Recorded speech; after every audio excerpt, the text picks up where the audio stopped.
Looking forward to a night off, boss. I haven't heard from Eddie, so I was thinking about a nice hot bath. An excellent idea. A little self-care goes a long way. I do have bubble bath if you would like to borrow some. Andromachos the Mighty uses bubble bath, huh? I wouldn't have guessed. There is only one type of human who does not like bubbles. Liars? Well, I was going to say werewolves, but I suppose it is the bath part they dislike, not the bubbles. Oh, well, I ain't no liar, so I'd love some bubble bath. In fact, well, tarnation, I guess the bubble bath is postponed. Are you ready to handle Edmund's distortions? It sounds as though they will be intense. Well, let me think real quick.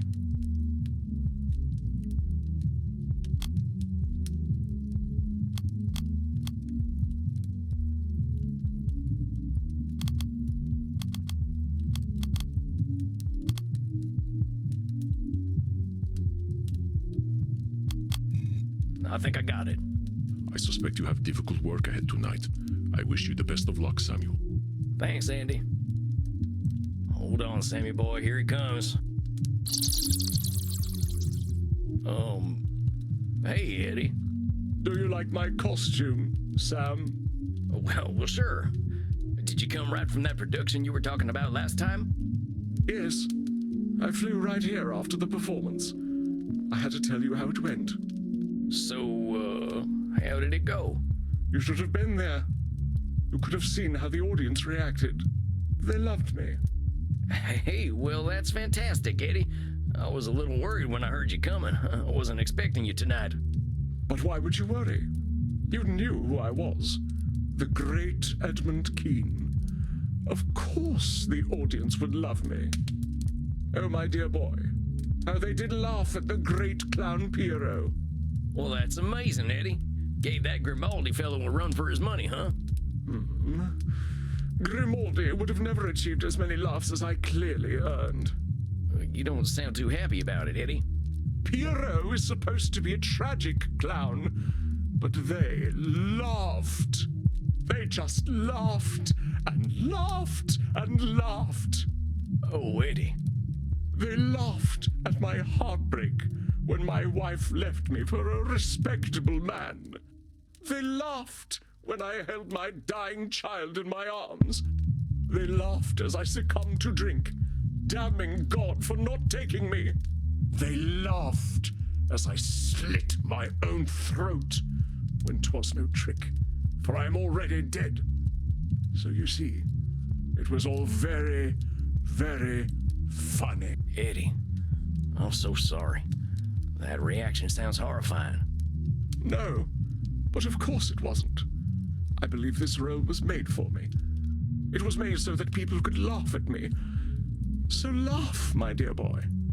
Eddie, I know you're hurting right now. I know people can be cruel, but they ain't looking to be cruel to you in particular. That's one of them cognitive distortions. Personalization. It means... Shut up! Shut up! Shut up! Shut up! Don't tell me a fucking thing about cognitive distortions! Do you think I don't know what they are?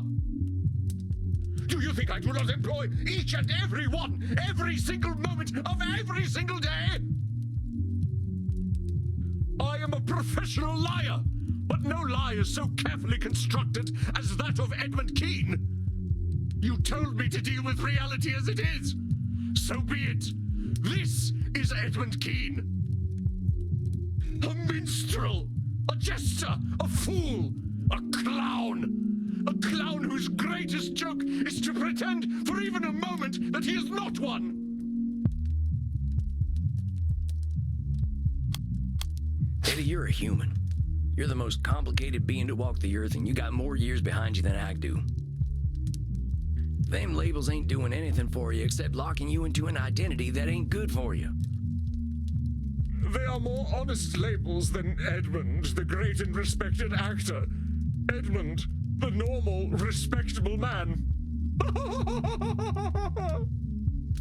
Eddie, I don't want you using any labels. All they're doing is creating false expectations for yourself. But you see, my dear boy, all that is impressive about Edmund Kean is just illusion. It has always been an illusion. That is what the stage is. but it is my life as well.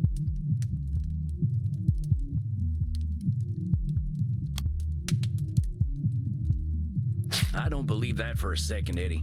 We're the sum of our experiences, and you bring something to that stage no one else can. Maybe if you were a robot, we'd be having a different conversation, but you're disqualifying the positive things you bring, not just to the stage, but in yourself. Honeyed words will never be sweet enough to mask the taste of truth, my dear boy. There is no Edmund Kean, only a pile of lies. Go ahead and ask me, therapist.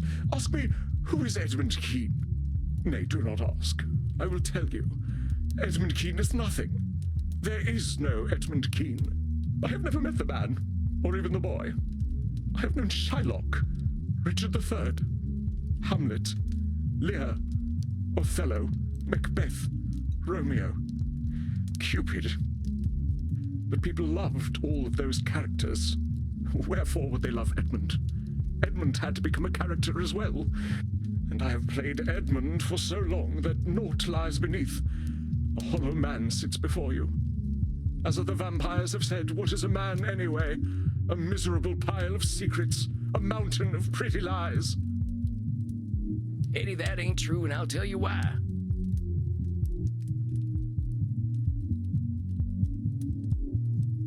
You're saying life's miserable, but it ain't. There's a lot to enjoy about it if we care to look. You lie as well as I do. Life is misery. It is a series of bitter trials, and the time in between trials is only long enough to give us hope. A fool's hope. The next misery is always around the corner, and the best we can hope to do is cover it up with more lies. That is what I have done. I am a most excellent liar. But here's the thing, Eddie. We all lie, Eddie. Deep down, we're all still scared animals who can't tell the difference between a booing audience and a lion ripping out our throats. For all the time my blood was pumping, I played a tough guy. Slaughtering Sam, they called me. I like that name. You want to know why? Why? Because it made me feel safe. Under that grizzled exterior, I was still just a scared little boy. But that little boy was me, Eddie. You understand me? Though we have played different parts, the character underneath is the same, perhaps. Do you remember that I played Cupid as a boy? That was your breakout role, right? I learned that if I smiled and spoke sweetly, people would view me as something other than street trash. I wouldn't have to go hungry. I wouldn't have to be sold to some bloated factory owner.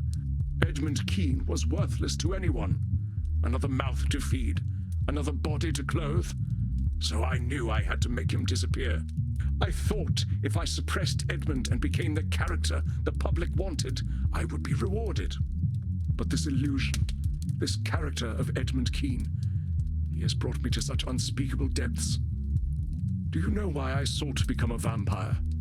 Why I dwelt in dark places until the curse of immortality was given to me?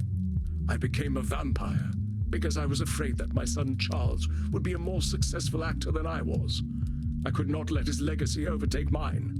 I had to be sure that I was the Kean that would be remembered. Dang, Eddie. That's a lot. Yes, I have been monstrous. I needed to be the most beloved. I needed my every demand fulfilled. I had my own pet lion. I rode my horse indoors. I flew into a rage if anyone denied me sexual gratification. As an immortal, my fears have made me even more terrible. How many promising young actors I have killed because I felt they threatened my legacy. So many lives cut short because I, and I alone, know what acting must be. Indeed, the very reason I am wearing these clothes is because I could not bear the idea that Grimaldi brought something to the stage that I could not. Do you see how pathetic I am? I am battling a man who has been dead for almost 200 years. The audience was right. I am a most laughable creature. I know what they are thinking, what they have always thought. Look at the fool actor. Look how he debases himself by begging for our approval. The important thing here is accept things as they are, compadre. I cannot accept things as they are, my dear boy. How can I? How can I accept that I have forced everyone around me to confirm my lie of an existence? How can I accept the people I defiled to satisfy my ego? The son I was relieved to see die? The blood I have spilled to sustain my legacy? The lie is all I have, and all I know. I have done such evil to protect it. So much is my poverty of spirit, so mighty, and yet with so many defects, in the vapor of my own glory smothered. No, my dear boy, what is done cannot be now amended. The child Edmund is buried, and this grim-visaged, wretched creature is all that remains. Eddie, I ain't gonna sugarcoat it. You've done some truly awful stuff, and fear doesn't excuse the dastardly deeds you done. The shit you done ain't never going away. Yes, go on, kick me, jeer, laugh at the vicious clown, tell him what a fool he is. You ain't gonna play pity tricks on me or yourself. You acted like a lily-livered sumbitch, Eddie. I know that, cause I've done some awful shit too. Cause of my fear, I hurt scores of folks, some strangers, some near and dear. And because of my fear, I pushed all that stuff down deep where no one could see it, just like you. I was too afraid to face myself. Once I didn't have a choice but to take a good look at myself, my first thought was that I deserved to go meet the sunrise, because I'm a coward too. But there's something else we've got in common in addition to acting like yellow bellies, Eddie. You know what it is? What is it? We got time, Eddie. We got time to become new people. We got time to look at ourselves honestly and say, yeah, I've been a coward, but I ain't gonna be a coward any longer. So what'll it be, Eddie? You're gonna live forever. Will you do it as a coward or as a man? I don't know how to be a man. So you're giving up then? No, I cannot maintain the facade any longer. I am revealed to myself. But Sam, I never learned to be a person. I stopped being real at 8 years old. Blood! Why did my fellow actors coddle me so? Why did they let me become a monster? They could have said no, but they did not.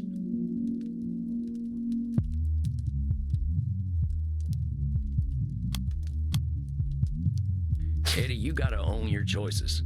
Yeah, maybe they could have given you more discipline, but they didn't make you do them things you did. It's time to own up. If you're really gonna stop lying to yourself, it starts right here. What's assigning blame to a bunch of dead folks gonna do for you anyway? But it was at least in part their fault. Who lets a child make the demands I made? We ain't focusing on the people who gave in to a kid who was too big for his britches. We're focusing on you. You did some real awful things. You killed people for criticizing you or for showing talent.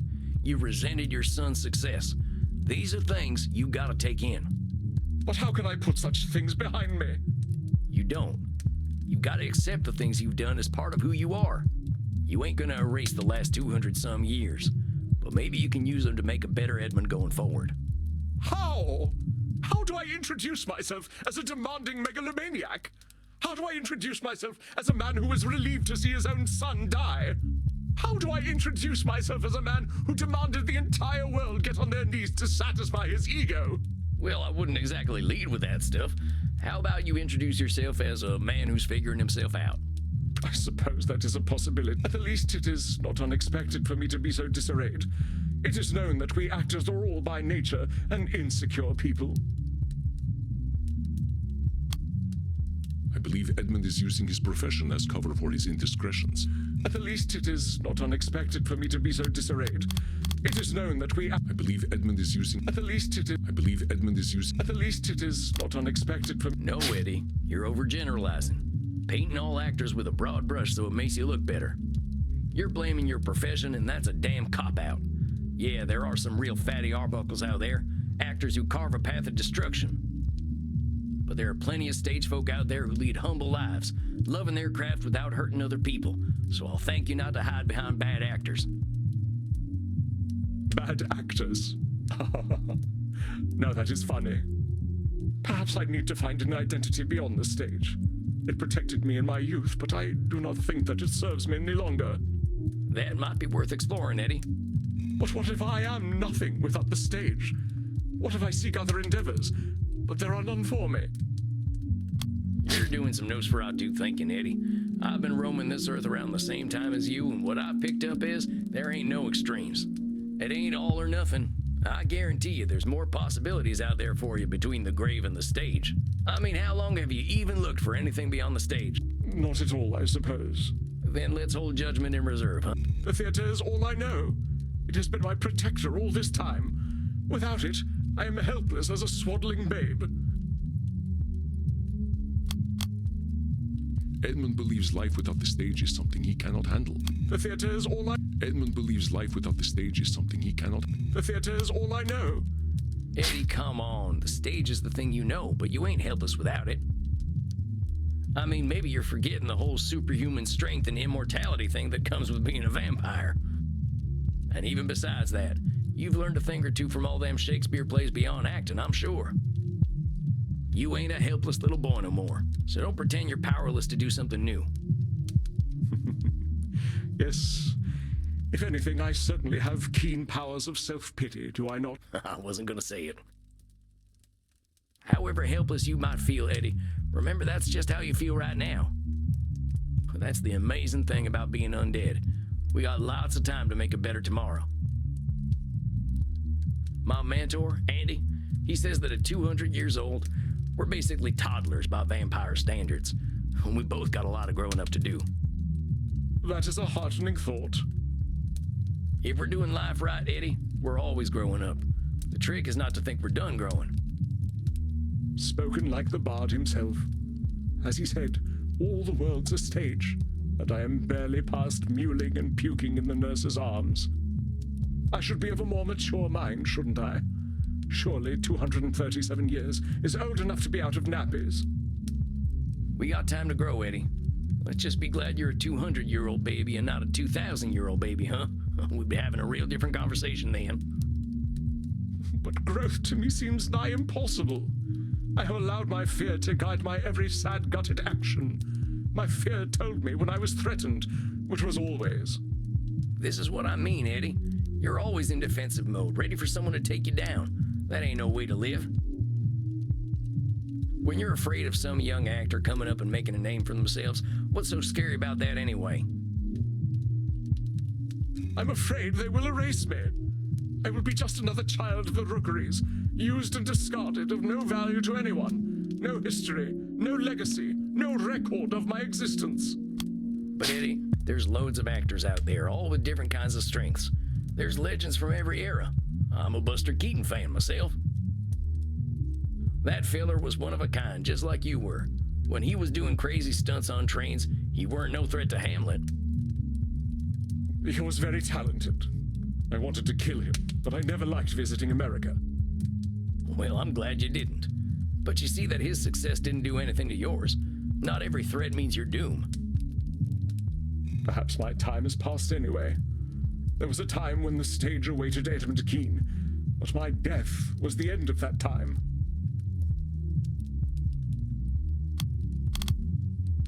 I do not believe the stage waits for anyone, Samuel. Perhaps my time has passed anyway. Okay, we got some real work to do still. Here's the thing, Eddie. The stage wasn't waiting for you. Theater wasn't waiting for Edmund Kean to show up, and it wasn't waiting for you to die. You're used to making things about you, but the glorious, wonderful truth is, they ain't. And I got some real good news for you, hombre. You're dead. The pressure's off.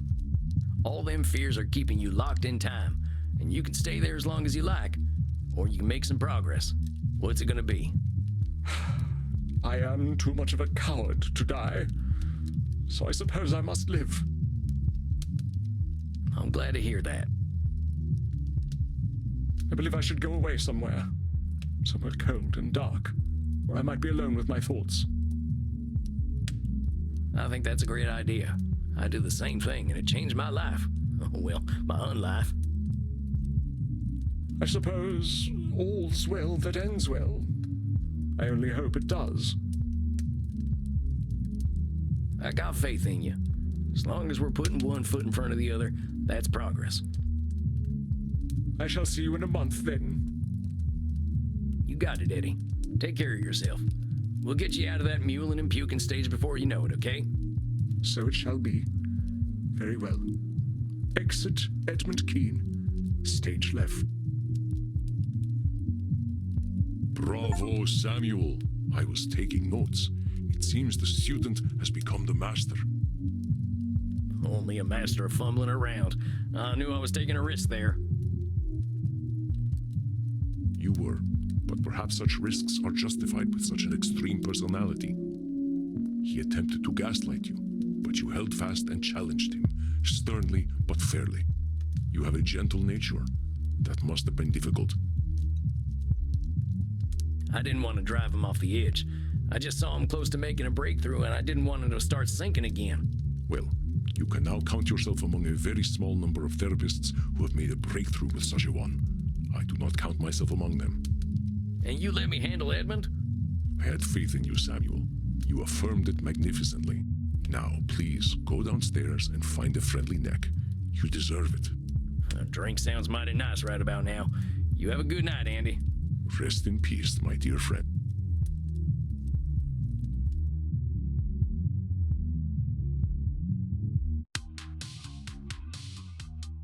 I'm a little shaken up after that one. I've never seen a man as afraid as Edmund Keene. That was tough to watch. I'm sure Crimson can lift my mood. Howdy, Crimson. What's the matter, cowboy? You look a little paler than usual.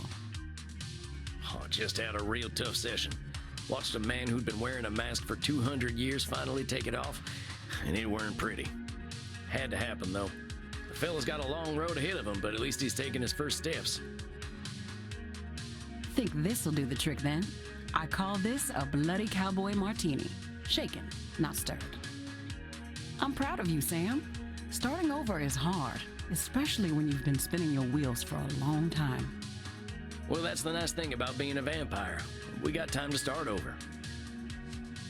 Cheers to that. To rebirth. It seems you walk ever in the path of the Lord, my son. Oh, hey, Kieran. I did not mean to intrude. I noted your discomfort and wish to offer you succor in the kink room. You mind, Crimson? Not at all. Go drink your fill, cowboy. Come, my son. Now then, I heard you speak of rebirth. Yeah, it's something we vampires have to do a lot of. I was just worried about one of my clients having trouble with their rebirth. I know it is painful, my son. When we are born again, we leave a part of ourselves behind. Like the lizard who sloughs its dead skin, or the mortal who journeys into the mosh pit, we emerge purer than before. Sounds like you've got a lot of perspective on this stuff, Kieran. I know you must have questions, my son. Please, ask. From your spiritual perspective, can we ever truly start over? My son, you know the answer already.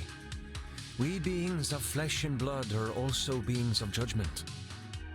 However, we do not stand in judgment of mortals, but of ourselves. If you believe you have defeated your demons, then you have. Yeah, that's true. Reminds me a lot of should statements. And defeating demons is pretty badass, ain't it? Yes, it is the demons who should fear us, my son. Did you have more questions? Ain't being reborn just rejecting who we were? I wasn't a good guy, Kieran, but I don't want to erase my dark days. My son, only in Christ do we truly receive absolution and become beings of pure light. Our darkness defines us. We cannot reject it, just as we cannot reject the Almighty. It is part of us. But do not be shamed by it, my son. Your darkness is beautiful and unique, as is your journey through the darkness. Kinda sounds like disqualifying the positive to me. Actually, it's liner notes from a metal album I'm fond of. Did you have more questions to ask? From your spiritual perspective, how do we know when it's time for a rebirth? An hour, a week, a year, a millennium. The answer, my son, is when we are ready. Only the Lord decides when that is. The Lord giveth, and the Lord taketh away, and all is according to his will. Well, that sounds like a control fallacy, though. We can't let someone else make our decisions for us. My son, All your trials, the world you live in, they are all His work. He leads you to the truth. When He has prepared you fully, you will accept it and join Him along with the dearly departed gods of metal. Did you have more questions for me, my son? Why ain't your lord the fire and brimstone type that's marked my kind for centuries? The Lord did not do these things. That is the work of man. Even they work through Him and face their own dark journeys. But eventually, we will all be blessed and return to His bosom to rock for all eternity. It is not for man to judge. Well, I've got a lady who would love to meet you. I think a few men of the cloth did her dirty. Men will ever seek power. But I know some simply seek blood. Are you ready to receive succor, my son? Yeah, but I really wish you'd stop calling it that.